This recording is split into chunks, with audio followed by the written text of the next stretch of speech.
तो ध्यान दो बच्चों, फिजिक्स के क्लास में 12th में मैग्नेटिक फील्ड में आगे हम लोग पढ़ेंगे force on current carrying wire और किसी भी चार्ज पार्टिकल का मोशन मैग्नेटिक फील्ड में कैसे होता है।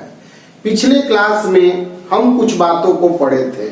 क्या पढ़े थे कि एक साइंटिस्ट एक एक्सपेरिमेंट करते हैं और वह बताते हैं कि कोई भी वायर से जब करंट बहता है तो करंट कैरिंग वायर अपने आसपास के क्षेत्रों में मैग्नेटिक फोर्स नहीं लगवा पाता है। कोई भी करंट कैरिंग वायर अपने आसपास के क्षेत्रों में इलेक्ट्रिक फोर्स नहीं लगवा पाता है, क्योंकि किसी भी करंट कैरिंग वायर के पास नेट चार्ज बच्चों 0 होता है। तो कोई भी करंट कैरिंग वायर अपने आसपास के क्षेत्रों में मैग्नेटिक फोर्स लगवाता है, लेकिन मैग्नेटिक फोर्स बहुत अजीब फोर्स है। मतलब करंट कैरिंग वायर अपने आसपास के क्षेत्रों में फोर्स मैग्नेटिक फील्ड क्रिएट करता है और मैग्नेटिक फील्ड जो बी होता है वह रुके हुए चार्ज पर कोई फोर्स नहीं लगवाता है, जबकि मूविंग चार्ज पर फोर्स लगवाता है। और फोर्स का फॉर्मूला QVB sin थीटा आता है। इसको वेक्टर फॉर्म में लिखते हैं तो हम लिखते हैं QV क्रॉस B। इससे बच्चों हम यह जान जाते हैं कि किसी भी चार्ज को V वेलोसिटी से B मैग्नेटिक फील्ड में फेंकोगे तो उस पर फोर्स चार्ज पर QV क्रॉस B लगेगा। यह जो फोर्स होगा वह वेलोसिटी और मैग्नेटिक फील्ड पर हमेशा परपेंडिकुलर होगा। यह जो फोर्स होगा वह वेलोसिटी और मैग्नेटिक फील्ड पर हमेशा परपेंडिकुलर होगा। तो यह जो फोर्स होगा मैग्नेटिक फोर्स वह वेलोसिटी पर परपेंडिकुलर होगा। यह जो वेलोसिटी है और फोर्स मान लो ऐसे आया, तो फोर्स जो आया हमेशा वेलोसिटी पर परपेंडिकुलर आया। तो फोर्स जो है उसके चलते जो एक्सेलरेशन आएगा परपेंडिकुलर टू वेलोसिटी आ गया। इसे कह सकते हैं कि स्पीड रिमेन सेम। स्पीड जो होगा वह हमेशा सेम होगा। यह बात बहुत ही इंपॉर्टेंट है। कोई भी चार्ज पार्टिकल अगर मैग्नेटिक फील्ड में मोशन में है, कोई भी चार्ज पार्टिकल अगर मैग्नेटिक फील्ड में मोशन में है तो उस पर मैग्नेटिक फोर्स लगता है, लेकिन वह मैग्नेटिक फोर्स चार्ज पार्टिकल के स्पीड को नहीं बदलता है। यानी स्पीड मैग्नेटिक फील्ड में हमेशा कांस्टेंट होता है। ठीक है बच्चों, अब यहाँ पे दो बातें हैं। एक बात ध्यान देना कि अगर कोई चार्ज पार्टिकल मैग्नेटिक फील्ड के परपेंडिकुलर हो, अगर कोई चार्ज पार्टिकल का वेलोसिटी मैग्नेटिक फील्ड के परपेंडिकुलर हो हमेशा, तो फोर्स भी वेलोसिटी के हमेशा परपेंडिकुलर लगेगा, तो मोशन सर्कुलर होगा। पिछले वीडियोज को जरूर देख लें। अब इसके बाद यहाँ पर दो बातें हैं, उसको ध्यान दो।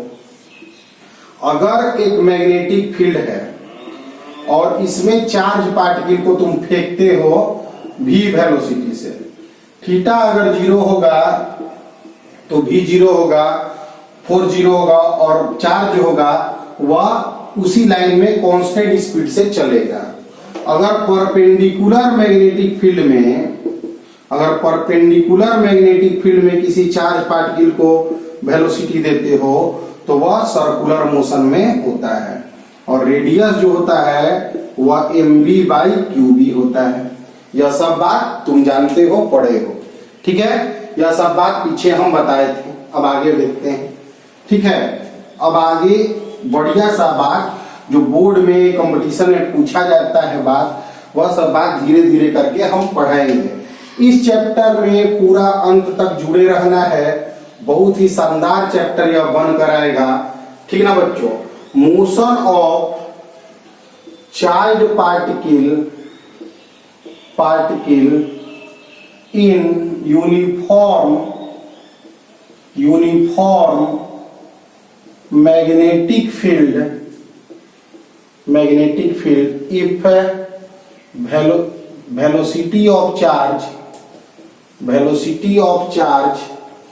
velocity of particle is at some angle angle with magnetic field. देखो पिछले वीडियोज में हम बताए थे, पिछले क्लास में हम बताए थे कि चार्ज पार्टिकल का मोशन मैग्नेटिक फील्ड में कैसा होता है। तो पिछले क्लास में तुम देखोगे हम पढ़ाए थे कि एक परपेंडिकुलर मैग्नेटिक फील्ड था। क्रॉस लिखकर मैग्नेटिक फील्ड लिखा हुआ होने का मतलब डायरेक्शन ऑफ मैग्नेटिक फील्ड अंदर है, ठीक है। चार्ज पार्टिकल को यहाँ भी वेलोसिटी हम दे दिए।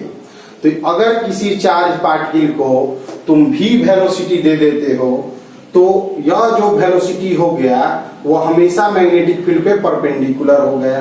तो मोशन हमेशा यूनिफॉर्म सर्कुलर होता है, इधर फोर्स लगता है सेंटर की ओर। यह बात पढ़ाए थे, ठीक। अब यहाँ पे दिया गया है कि एक यूनिफॉर्म मैग्नेटिक फील्ड है, बात को समझना। एक यूनिफॉर्म मैग्नेटिक फील्ड है, यहाँ पे चार्ज पार्टिकल को हम भी वेलोसिटी दे देते हैं जो कि मैग्नेटिक फील्ड से थीटा एंगल पर है। यह जो भी वेलोसिटी है वह मैग्नेटिक फील्ड से कुछ थीटा एंगल बना रहा है। मतलब मोशन ऑफ चार्ज पार्टिकल बताना है यूनिफॉर्म मैग्नेटिक फील्ड में, जबकि वेलोसिटी जो है चार्ज का वह मैग्नेटिक फील्ड से कुछ एंगल बना रहा है जो कि 90 डिग्री नहीं है। इस वेलोसिटी के दो कंपोनेंट मिलेंगे, एक होगा v cos थीटा और एक होगा v sin थीटा। यह हो गया परपेंडिकुलर कंपोनेंट, यह हो गया पैरेलल कंपोनेंट। तो परपेंडिकुलर कंपोनेंट वेलोसिटी का गोल घुमाता है। अगर वेलोसिटी मैग्नेटिक फील्ड के परपेंडिकुलर है तो मोशन सर्कुलर होता है, और अगर पैरेलल है तो वह आगे बढ़ता है। तो यहाँ गोल गोल घूम के बॉडी आगे बढ़ेगा, ऐसे घूमेगा आगे बढ़ेगा, घूमेगा आगे बढ़ेगा। तो जो मोशन होगा वह बच्चों हेलिकल मोशन होगा। देखो यह जो परपेंडिकुलर कंपोनेंट है, अगर मैग्नेटिक फील्ड और वेलोसिटी एक दूसरा के 90 डिग्री पर हो तो मोशन गोल ऐसे घूमेगा, ठीक है, गोल ऐसे घूमेगा। मैग्नेटिक फील्ड इस तरह से है और वेलोसिटी ऐसे है परपेंडिकुलर, तो ऐसे गोल घूमेगा। लेकिन यह वेलोसिटी जो है उसको आगे बढ़ाएगा। यहाँ पे दो मोशन का कॉम्पोजिशन हो रहा है, बहुत ही ध्यान से समझना है। समझना यह है बच्चों कि अगर कोई चार्ज पार्टिकल मैग्नेटिक फील्ड के परपेंडिकुलर में हमेशा मोशन कर रहा हो तो वह सर्कुलर मोशन देता है, और अगर कोई चार्ज पार्टिकल मैग्नेटिक फील्ड के पैरेलल में मोशन कर रहा हो तो उसका मोशन फॉरवर्ड डायरेक्शन में कांस्टेंट वेलोसिटी से मोशन होता है। तो यहाँ पे तो दोनों मोशन है तो कॉम्पोजिशन में हेलिकल मोशन होगा। If a charge particle of mass m charge q be projected with velocity v at angle theta with uniform magnetic field B। अगर किसी चार्ज पार्टिकल को मैग्नेटिक फील्ड B से theta angle पर हम फेंक दिए, ठीक है बच्चों, ध्यान से समझना, नोट करो इसको, यह पॉइंट स्क्रीनशॉट लेके नोट कर लोगे। तो ध्यान दो, इधर लिखते हैं, ठीक है। तो parallel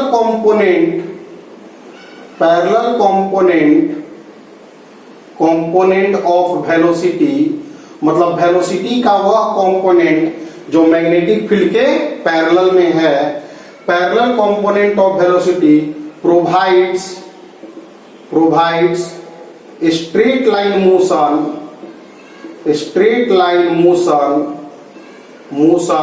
to particle and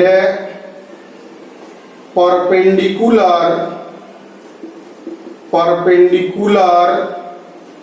component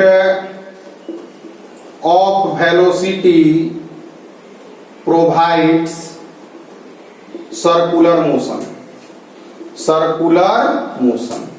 यह दो बातें जो समझो बच्चों, अगर वेलोसिटी मैग्नेटिक फील्ड के परपेंडिकुलर होगा तो सर्कुलर मोशन करेगा, ऐसे ऐसे करके आगे बढ़ेगा, पैरेलल उसको आगे बढ़ाएगा और यह गोल गोल घूमेगा, यानी कि motion of particle is helical, helix की तरह हेलिकल मोशन। इस मोशन को हम हेलिकल मोशन, इस तरह से स्पाइरल मोशन यहां पर होगा। बहुत ही इंपॉर्टेंट कॉन्सेप्ट है, नोट करो इसको।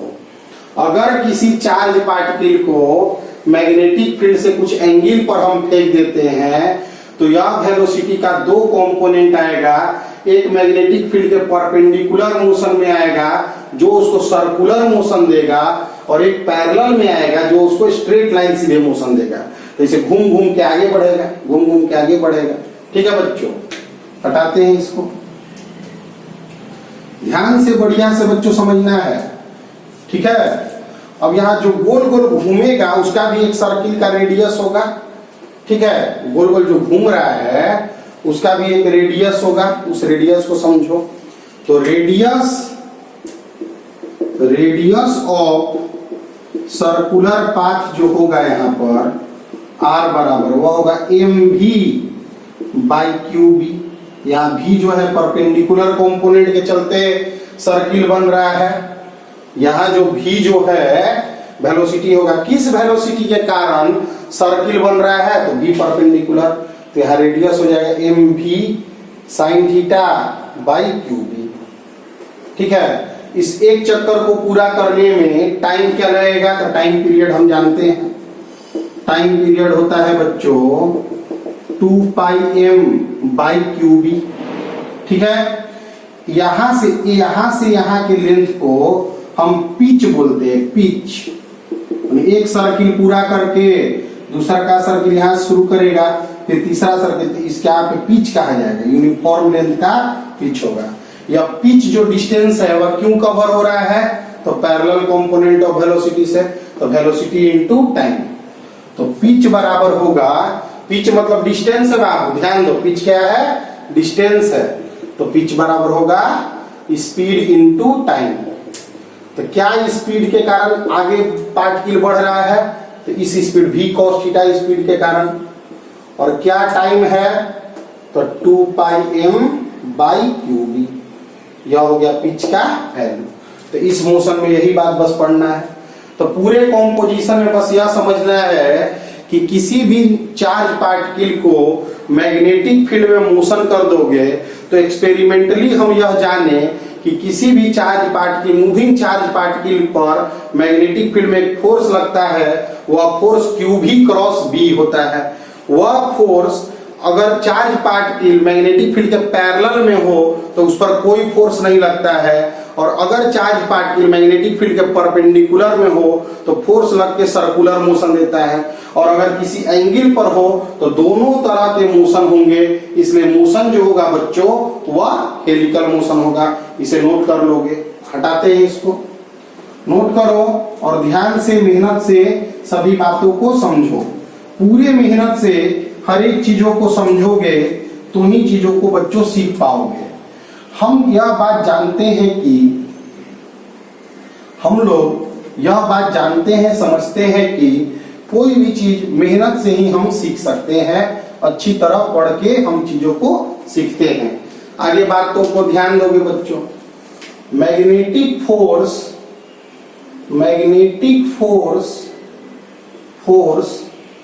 acting on current carrying wire placed in magnetic field। ध्यान दो बच्चों, एक करंट कैरिंग वायर है, इस बात को एकदम ध्यान देना। एक करंट कैरिंग वायर है, इसमें करंट बह रहा है बच्चों I। ठीक, यह बी मैग्नेटिक फील्ड में, या बी मैग्नेटिक, पूरा बी मैग्नेटिक फील्ड में यह वायर रखा हुआ है। कोई भी करंट कैरिंग वायर एक मैग्नेटिक फील्ड बी में रखा हुआ है, ठीक ना। देखो, let wire B placed in magnetic field B. माना कि देखो बोर्ड में यह सब सवाल आता है, वायर एक मैग्नेटिक फील्ड बी में रख दिया गया, आई बराबर electric current flowing through wire से करंट क्या बह रहा है बच्चों, आई। ए बराबर cross sectional area of wire का क्रॉस सेक्शनल एरिया ए हम लोग मान लिए। ई मान लिए इलेक्ट्रॉनिक चार्ज, मतलब चार्ज ऑन इलेक्ट्रॉन। एन मान लिए number density of free electrons of wire में फ्री इलेक्ट्रॉन्स का नंबर डेंसिटी n है। नंबर डेंसिटी का मतलब होता है number of free electrons by volume, ठीक है। अगर बच्चों सोचो कि करंट अगर I बह रहा है तो इलेक्ट्रॉन जो होंगे इधर बहेंगे।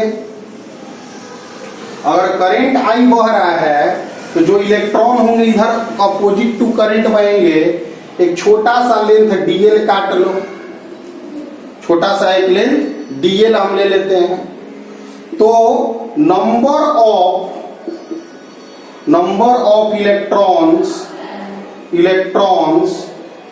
इन लेंथ dl लेंथ में इलेक्ट्रॉन का संख्या क्या होगा, तो n इंटू वॉल्यूम होगा।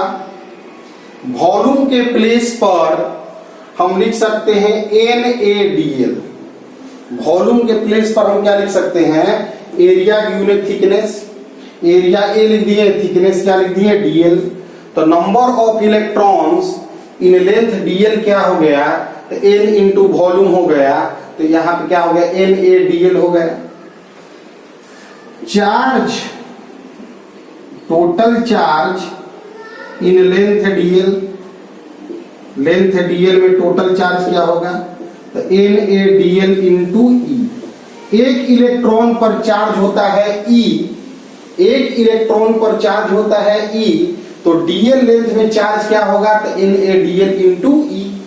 ठीक है बच्चों, अब हमें मैग्नेटिक फोर्स निकालना है।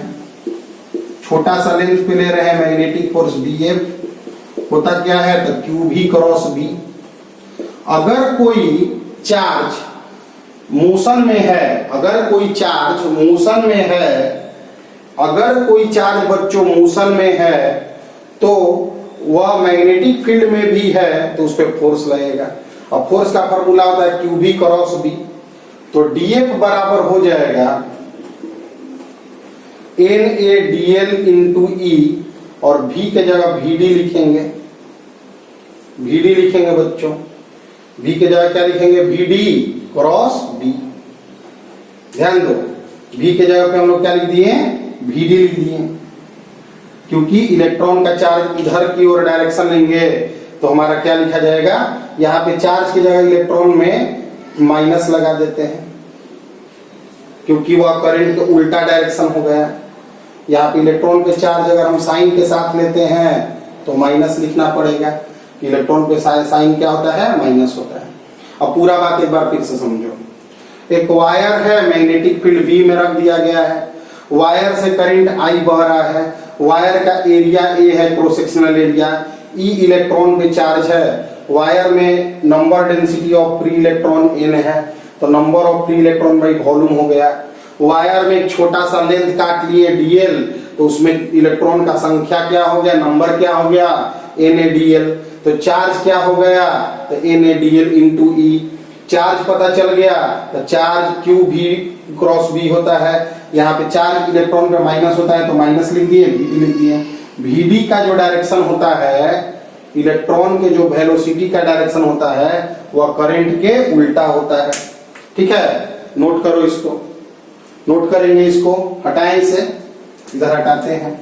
बोर्ड में यह सब सवाल बच्चों पूछे जाते हैं और बहुत ही जरूरी सवाल है, इसलिए ध्यान पूर्वक मेहनत से सब चीजों को समझते जाना है। मेहनत करोगे सब कुछ पर, धीरे धीरे करके सब कुछ सीख ही जाओगे, ठीक है। अब देखो बच्चों, अब इसके बाद मेरा कॉन्सेप्ट आता है कि डीएफ बराबर हम लोग लिख सकते हैं minus N A D L into E, और ड्रिफ्ट वेलोसिटी का value I by N A E होता है। ड्रिफ्ट वेलोसिटी का फार्मूला इलेक्ट्रिक करंट में हम तुम लोग को बताए थे, आई बाई एन ए ई, ठीक है। अब यहां पर लेंथ डीएल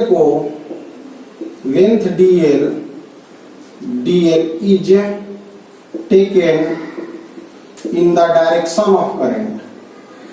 लेंथ डीएल को करंट के डायरेक्शन में लेंगे, डायरेक्शन ऑफ करंट लेंगे, डायरेक्शन तक किसी क्वांटिटी को डायरेक्शन दे दिए तो वो वेक्टर बन जाएगा, डीएल वेक्टर बन जाएगा।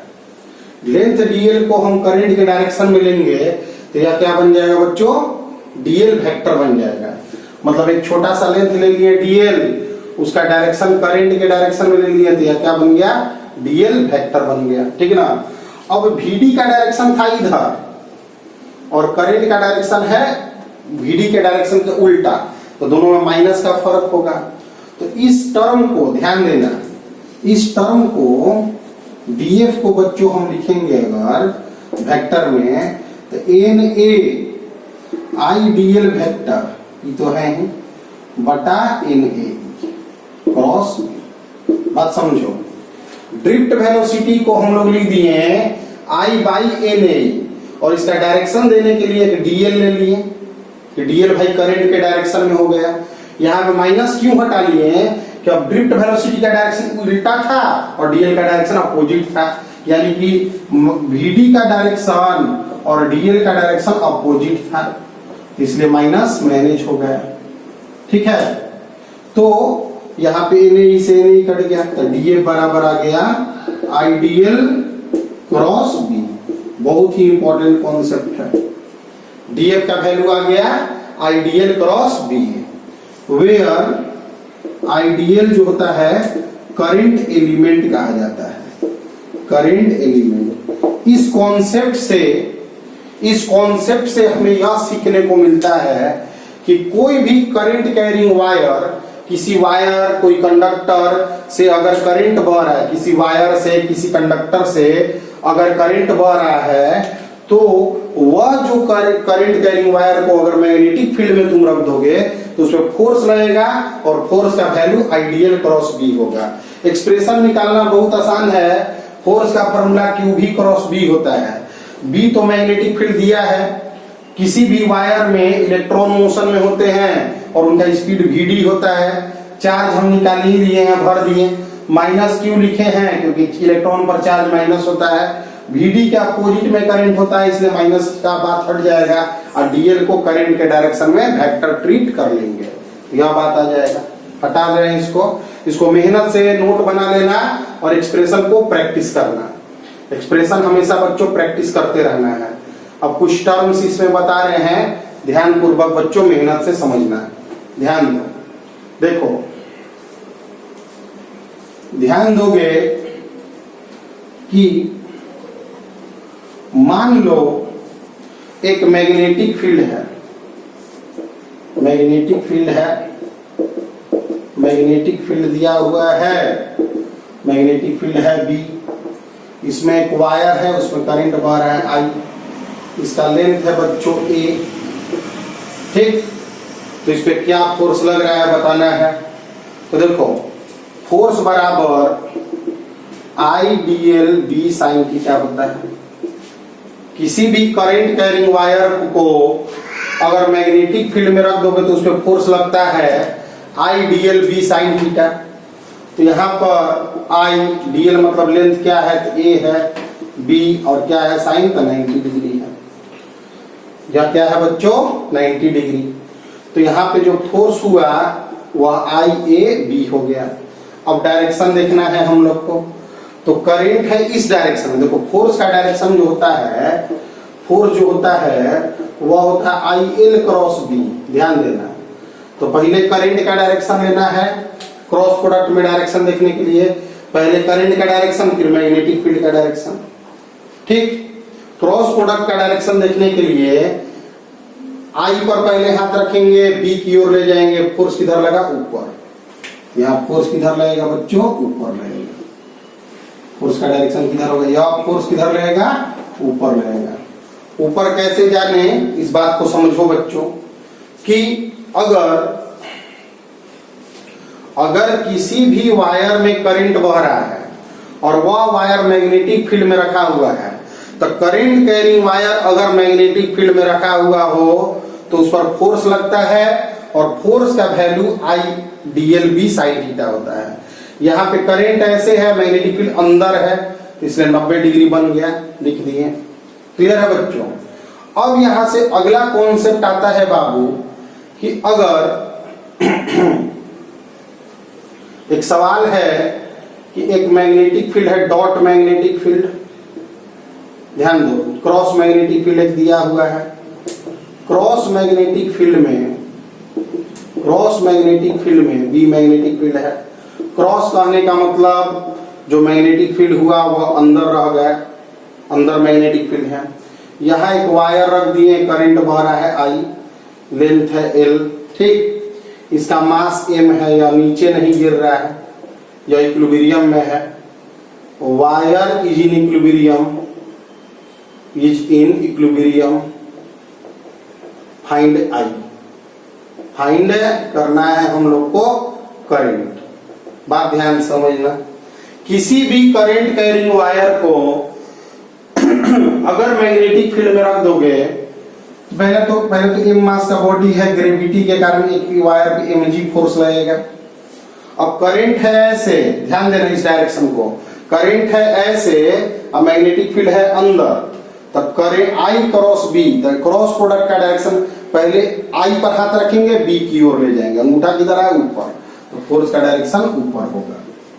फोर्स इसे लगा, तो इन इक्विलिब्रियम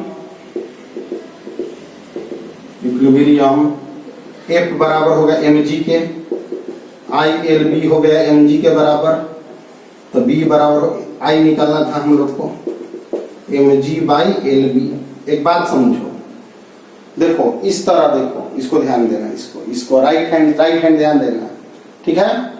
इसको याद रखना, father mother child, father mother child.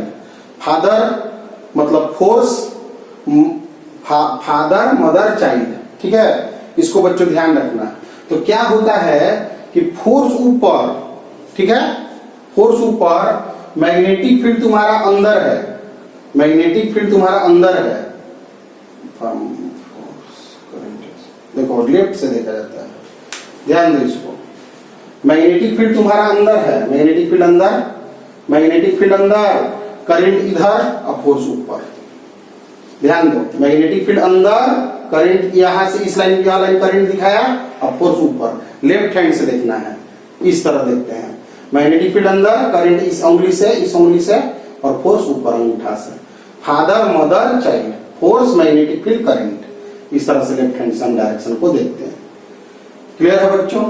उसे डायरेक्शन देखने के लिए देखो, डायरेक्शन ए क्रॉस बी का डायरेक्शन अगर देखना है, ए क्रॉस बी का, या मान लो ए वेक्टर है या मान लो बी वेक्टर है, तो ए क्रॉस बी का डायरेक्शन देखने के लिए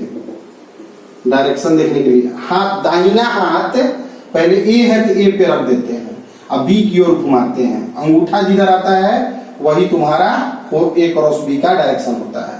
तो फोर्स का डायरेक्शन भी अंगूठा से आएगा, पहले हाथ करंट पर रखेंगे और उसे मैग्नेटिक फील्ड की ओर घुमाएंगे, करंट पे रखेंगे और मैग्नेटिक फील्ड की ओर घुमाएंगे, जिधर फोर्स आ गया वही तुम्हारा फोर्स का डायरेक्शन होगा। हटाते हैं इसको, नोट कर लेना।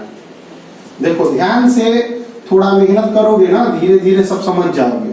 थोड़ा शुरुआत में प्रॉब्लम आएगा, लेकिन धीरे धीरे सब बात समझ में आ जाएगा बच्चों। ध्यान से, मेहनत से बातों को समझना है, सीखना है, हर चीज कंप्लीट हो ही जाएगा, थोड़ा वक्त लगेगा। ध्यान दो बच्चों, एक स्क्वायर है, अब इस स्क्वायर में करंट बह रहा है आई, एक स्क्वायर लूप हो गया, करंट आई बह रहा है, ठीक? इसे हम मैग्नेटिक फील्ड में रख दिए, इसको मैं पूरा मैग्नेटिक फील्ड में यह रखा हुआ है, बी मैग्नेटिक फील्ड में रखा हुआ है, PQRS है। ठीक, अब ध्यान दो, इस पे फोर्स लगेगा, करंट I है, साइड मान लो स्क्वायर का A है, तो फोर्स लगेगा अगर करंट I है, समझना करंट I है और मैग्नेटिक फील्ड अंदर है, तो हमारा क्या रूल है, करंट पर हाथ रखते हैं और मैग्नेटिक फील्ड की ओर घुमाते हैं, अंगूठा किधर है ऊपर, तो यहां फोर्स ऊपर लगेगा, FPQ, वैल्यू होगा IAB। ठीक, यहां देखो, इसको देखो, करंट इधर है और मैग्नेटिक फील्ड अंदर है, करंट इधर है, यह करंट इधर, इधर करंट है इधर और मैग्नेटिक फील्ड अंदर है। पहले हाथ हम करंट पर रखेंगे, करंट पर हाथ रखेंगे, करंट पर हाथ रख के मैग्नेटिक फील्ड को घुमाएंगे, अंगूठा किधर है नीचे, फोर्स किधर रहेगा नीचे, FRS, वैल्यू क्या होगा IAB।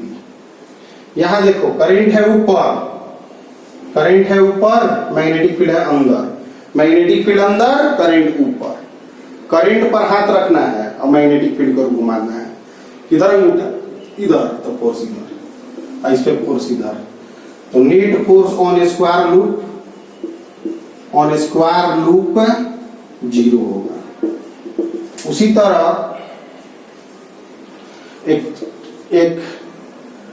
एक ले लोगे बच्चों ट्रायंगल और उसमें भी फोर्स निकालोगे 0 आएगा, क्योंकि एक इधर आ जाएगा, इधर आ जाएगा, एक इधर आ जाएगा और तीनों मिलकर 0 रिजल्टेंट देगा। तो यहां पे कॉन्सेप्ट आया, if A current carrying closed loop is placed in uniform magnetic field,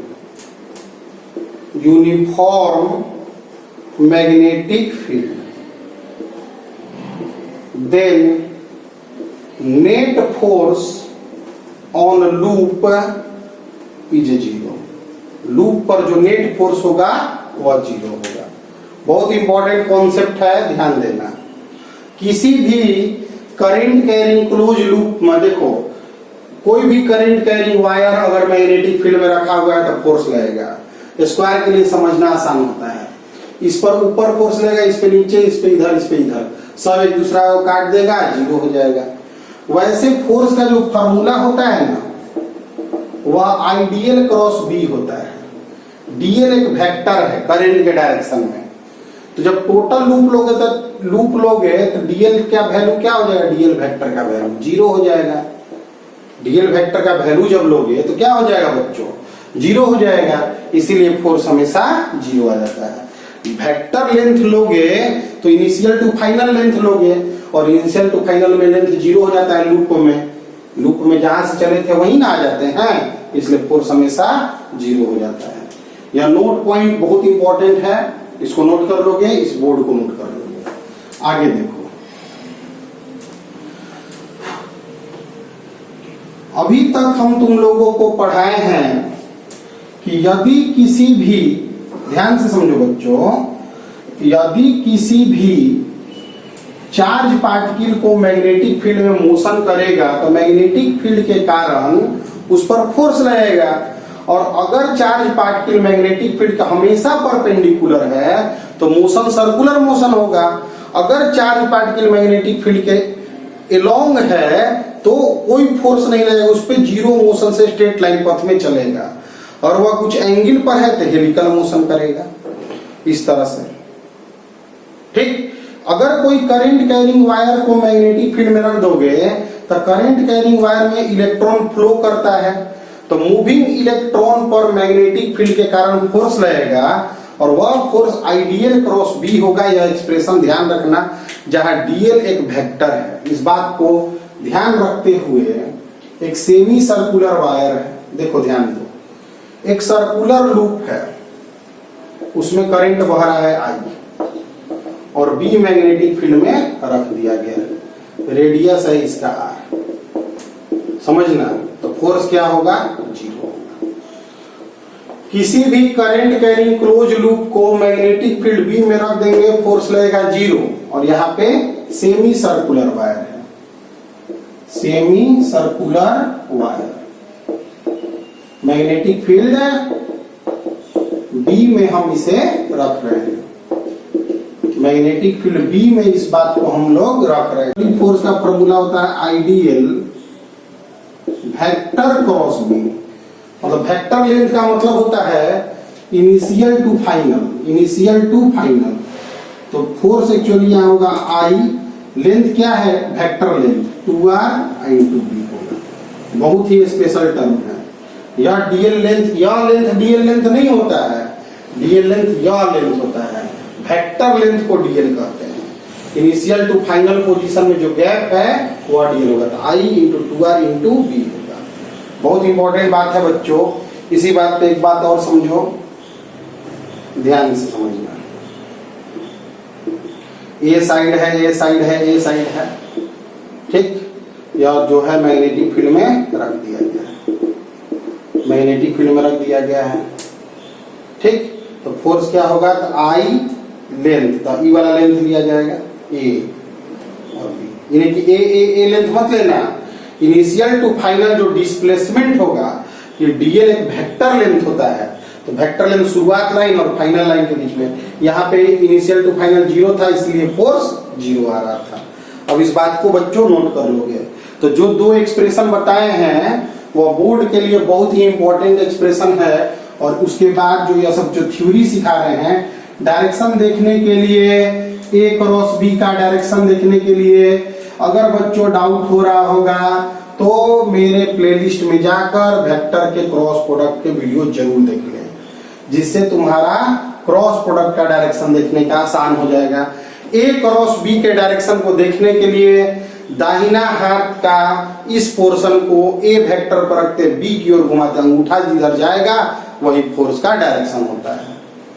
अब यहाँ पे कॉन्सेप्ट है, ध्यान से कॉन्सेप्ट को समझो कि इस तरह देखो बोर्ड में कंपटीशन में इसी तरह एक इलेक्ट्रॉन है, यहां लिख दिया एक इलेक्ट्रॉन, u वेलोसिटी से मैग्नेटिक फील्ड, जेई एडवांस में देखो यह सवाल आया हुआ है, b मैग्नेटिक फील्ड से इधर का रीजन भरा हुआ है ऑरिजिन से, यह y एक्सिस से निकलते समय v हो गया, इससे जब इससे निकला मैग्नेटिक फील्ड से, speed of electron when it leaves magnetic field, जब मैग्नेटिक फील्ड को छोड़कर हटेगा, इतना दूर तक मैग्नेटिक फील्ड है, इसको जब छोड़कर हटेगा तो उस समय मैग्नेटिक फील्ड इसका वेलोसिटी जो है v है, और y जो है coordinate at that time, y coordinate at that time, at that time, उस टाइम में y कोऑर्डिनेट y है। ऑप्शन ए, v बड़ा है u से, y पॉजिटिव है, v बराबर है u से, y पॉजिटिव है, v बराबर है u से, y निगेटिव है, v बड़ा है u से, y निगेटिव है। कौन सा ऑप्शन सही है? पहला बात कि जब इलेक्ट्रॉन मैग्नेटिक फील्ड में घुसेगा, जब इलेक्ट्रॉन मैग्नेटिक फील्ड में एंट्री करेगा तो मूविंग इलेक्ट्रॉन पर मैग्नेटिक फील्ड के कारण मैग्नेटिक फोर्स लगने लगेगा। जब कोई चार्ज पार्टिकल मैग्नेटिक फील्ड में इंटर करता है तो मैग्नेटिक फील्ड के कारण मूविंग चार्ज पार्टिकल पर फोर्स लगता है। उस फोर्स का फॉर्मूला क्यू भी क्रॉस बी होता है। यह जो फोर्स होता है वह मैग्नेटिक फील्ड को, वह जो फोर्स होता है वह हमेशा वेलोसिटी के परपेंडिकुलर होता है। यह जो फोर्स होता है वह हमेशा मैग्नेटिक फील्ड के परपेंडिकुलर होता है, क्योंकि क्रॉस प्रोडक्ट से जो क्वांटिटी ऑब्टेन किया जाता है वह दोनों दिए हुए वेक्टर पर परपेंडिकुलर होता है। तो फोर्स चूंकि वेलोसिटी के परपेंडिकुलर है, इसीलिए वेलोसिटी के स्पीड को कभी नहीं बदलता है। यह लाइन हमेशा नोट रखना कि magnetic field speed of charge particle को कभी नहीं बदलता है। यह ऑप्शन ए और डी गलत हो जाएगा। यह दोनों v बराबर u होगा, निकलते समय उसका वेलोसिटी और एंट्री करते समय उसका वेलोसिटी दोनों बराबर होगा। अब यहाँ पे इलेक्ट्रॉन जैसे एंट्री करेगा u वेलोसिटी से, देखो तो फोर्स का डायरेक्शन देखो, वेलोसिटी का डायरेक्शन है ऐसे, मैग्नेटिक फील्ड है ऐसे, वेलोसिटी का डायरेक्शन है ऐसे और मैग्नेटिक फील्ड का डायरेक्शन है ऐसे। मैग्नेटिक फील्ड अंदर है और वेलोसिटी ऐसे है। फोर्स कैसे देखेंगे, तो क्यू भी, पहले भी पर हाथ रखेंगे और बी की ओर हम ले जाएंगे, अंगूठा किधर आया ऊपर, लेकिन यहाँ पे चार्ज की जगह पर माइनस ई है, तो जो भी फोर्स लाओगे उसमें माइनस लगा देना है। तो मेरा फोर्स आया ऊपर, अगर प्रोटॉन होता तो यह ऊपर की ओर जाता, ऐसे निकलता, और इलेक्ट्रॉन अगर होगा तो नीचे की ओर निकलेगा। तो यानी वाई कोऑर्डिनेट कैसा होगा, निगेटिव, ऑप्शन सी। प्रोटॉन होता वेलोसिटी इधर और मैग्नेटिक फील्ड इधर, वेलोसिटी इधर और मैग्नेटिक फील्ड इधर, तो क्यू भी क्रॉस बी से फोर्स लग गया ऊपर, तो पॉजिटिव पर फोर्स ऊपर और निगेटिव चार्ज पे फोर्स नीचे। निगेटिव चार्ज भी अपने चार्ज के कारण फोर्स पर इफेक्ट डालता है, ठीक है, यह बात ध्यान रखना। यहाँ ऑप्शन ही होगा।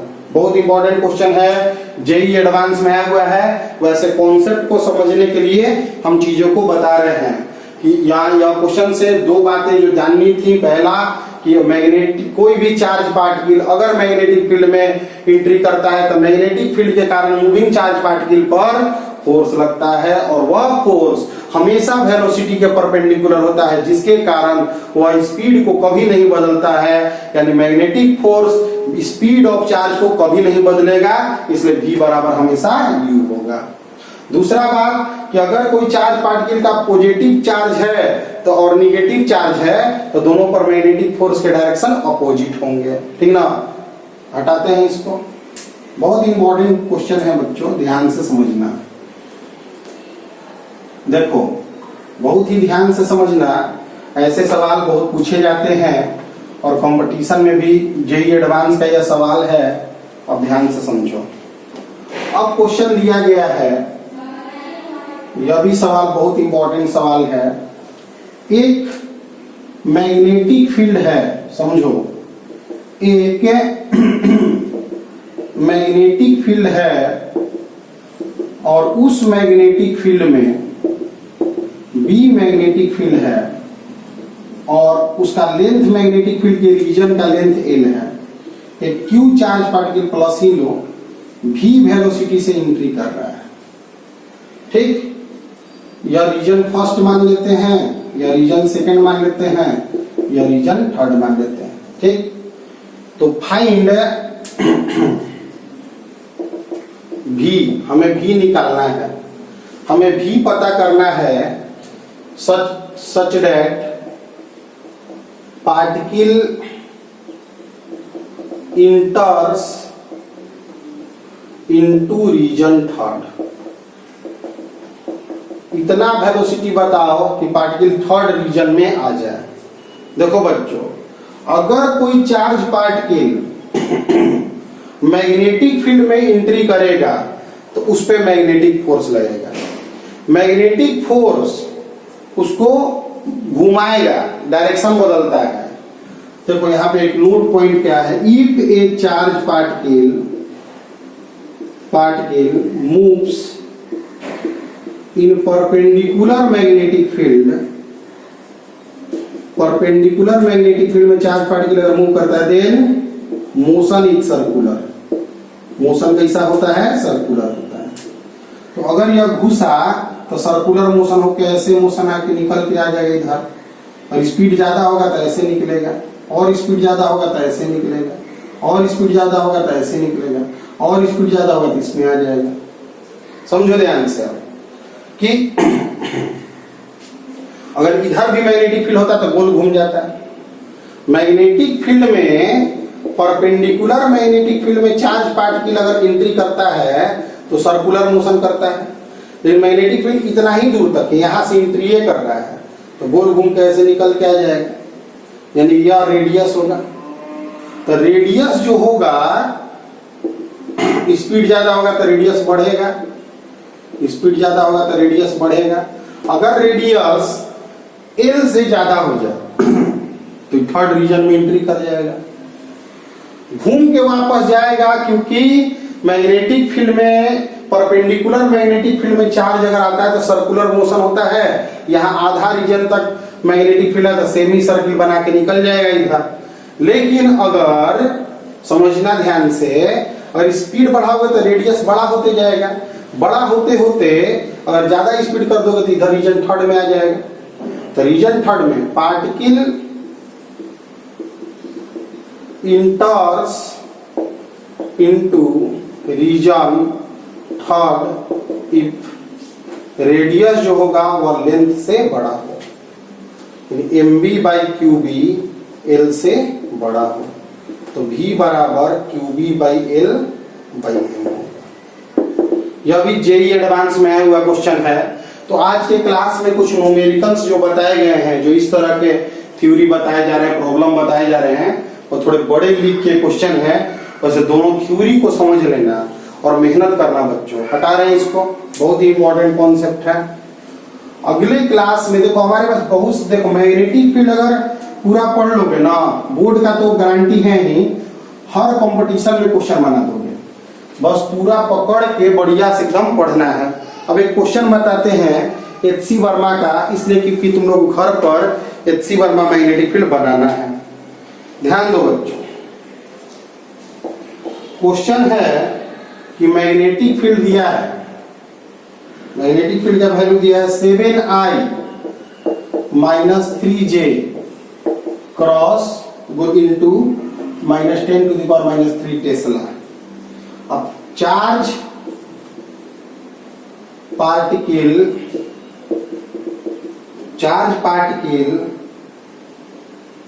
is projected in magnetic field, projected in magnetic field। किसी चार्ज पार्टिकल को मैग्नेटिक फील्ड में फेंका गया तो एक्सेलरेशन चार्ज का आया ये बराबर I plus 7j 10 to the power minus 6 metre per second square. तो यहाँ जो खाली स्थान है, ब्लैंक प्लेस है, उसको भरना है। ठीक, इस ब्लैंक प्लेस को हम x मान लेते हैं, यही x निकालना है। अगर कोई चार्ज पार्टिकल मैग्नेटिक फील्ड में एंट्री करेगा तो मैग्नेटिक फील्ड के कारण चार्ज पार्टिकल पर फोर्स लगेगा। अगर कोई चार्ज पार्टिकल मैग्नेटिक फील्ड में एंट्री करेगा तो उस चार्ज पार्टिकल पर फोर्स लगेगा बाबू। वह जो फोर्स होगा is perpendicular to magnetic field होगा, यानी फोर्स के कारण जो एक्सेलरेशन आएगा वह परपेंडिकुलर टू मैग्नेटिक फील्ड होगा, यानी ए वेक्टर डॉट बी वेक्टर 0 होगा। दो वेक्टर क्वांटिटी है, दोनों एक दूसरा के परपेंडिकुलर है, तो डॉट प्रोडक्ट बाबू 0 होगा। ठीक है, डॉट प्रोडक्ट 0 करोगे तो सिर्फ यहाँ पे लिखेंगे xi plus 7j 10 to the power minus 6 dot 7i minus 3j 10 to the power minus 3 बराबर 0। डॉट आई का आई से होता है, यह सब तो मल्टीप्लाई होकर 0 में चला जाएगा। 7x माइनस 21 बराबर 0। आई का आई से डॉट होगा x into 7, 7x 7 into 3 minus 21, x बराबर 3 आ जाएगा। बना लेना बच्चों, बहुत ही अच्छा सवाल है। मेहनत करोगे तो इन चीजों को बच्चों बढ़िया से एकदम समझ पाओगे। तो हटाते हैं इसको, बहुत ही अच्छा न्यूमेरिकल है यार। इसमें जो थ्योरी देखो, थ्योरी का समझ आएगा तुमको धीरे धीरे करके। बार बार रिपीटेड मोड में थ्योरीज को पढ़ो, बार बार बोल रहे हैं मेहनत करो, मेहनत से ही तुम इसको आगे पा पाओगे, इसलिए मेहनत में कमी मत करो। ठीक है, ध्यान दो। तो अगर मान लिया जाए मेरा इस चैप्टर में जो है बहुत सारे सवाल हैं, इसलिए बच्चों सवाल को मेहनत से तुमको बनाना है। तो मेहनत से एक बार और अटेम्प्ट लेकर आओगे तो इसमें हम आगे बताएंगे। करंट बच्चों दिया गया है I, लेंथ दिया है L, x डायरेक्शन में करंट बह रहा है, x डायरेक्शन है। ठीक, मैग्नेटिक फील्ड दिया है B naught i plus j plus k. ठीक, करेक्ट। फोर्स ऑन वायर बताना है। ठीक, यदि कोई current carrying wire magnetic field में रख दिया जाए तो उस वायर पर फोर्स लगता है, और फोर्स का फॉर्मूला होता है आई एल क्रॉस बी। तो आई एल लेंथ आई है, एल लेंथ है, और यह एक्स डायरेक्शन में, इसलिए आई कैप। डायरेक्शन दिखाने के लिए आई कैप लिख दिए, क्योंकि एक्स डायरेक्शन के यूनिट वेक्टर को आई कैप कहते हैं। Cross B naught i plus j plus k. यहां से आ गया आई एल बी नॉट। अब आई क्रॉस आई 0 होता है, आई क्रॉस जे के होता है, और आई क्रॉस के माइनस जे होता है। यह सब क्रॉस प्रोडक्ट थोड़ा पढ़ना पड़ेगा बच्चों। तो यहाँ पे फोर्स का वैल्यू आ गया आई एल बी नॉट के माइनस जे। तो वेक्टर यह है, मैग्नीट्यूड निकालोगे तो आई एल बी नॉट 1 का स्क्वायर माइनस 1 का स्क्वायर। फोर्स बराबर आ गया I L B naught root 2। ठीक है, तो इस तरह के क्रॉस प्रोडक्ट के क्वेश्चन को थोड़ा क्रॉस प्रोडक्ट वेक्टर में पढ़ना पड़ेगा। आज वैसे आज और पिछले क्लास में जो थ्योरी बताए हैं उसको बढ़िया से पढ़ो, अगले क्लास में और भी अच्छे थ्योरी को लेकर बताएंगे। आज जो प्रॉब्लम सिखाए हैं और जो अप्रोच सिखाए हैं उसको भी मेहनत से पढ़ो कि कंपटीशन में कुछ कर सको। ऐसे बोर्ड में भी इस तरह के प्रॉब्लम पूछे जाते हैं। मिलते हैं नेक्स्ट क्लास में, तब तक के लिए जबरदस्त पढ़ाई करते रहो, मेहनत करते रहो बाबू।